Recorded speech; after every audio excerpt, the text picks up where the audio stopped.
الأجواء السياسية في العراق آخذة بالتسخين بانتظار أن تحصي كل قائمة ما كسبت من الناخبين الذين وضعوا كل مدخرات العمر في هذه الصناديق بذمة من صوتوا لهم.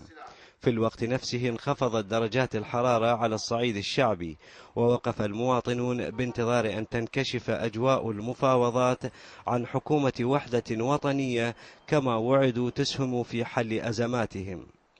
الأجواء باردة أيضا شعبيا على إثر موجة البرد المفاجئة التي داهمت العراق. والمستفيد من هذه العملية مصلح المدافئ الذي تجمع عنده عدد ممن يرومون تصليح مدافئهم بعد أن لسعهم البرد. شوية يعني زين الحركة، هو كل ما يصير شوية برد يصير عليه حركة يعني مال شغل والله، يعني بس بالبرودة. هسه حاليا يعني شوية مو ذاك، هسه قبل اسبوع كان يعني شغل زين، بس هسه لا شوية فتر. مصلح المدافئ موقعه يطل على بركة ماء طفحت من تحت الأرض بعد أن تعطل موسم المطر واختلط ماء المجاري بأكوام النفايات، وهذا ما حول الحديث عند المصلح من المدافئ إلى المجاري. هاي المجاري شوفوا لها حل، شوفوا التبليط، شوفوا المشروع الخاص. والله الكهرباء انضربت، راح نجيب لكم جديده يوميا. احنا صرنا بس احنا بالمحل صار اسبوع ما يعني لا عالم، اكو عالم ما متمكنه تشتري مولد، عالم ما متمكنه تشتري 5 لترات بنزين. عندهم طفل، عندهم ولاده، يعني ب 2000 دينار الدبه 5 لترات، ترى ما صايره شنو ذنبنا.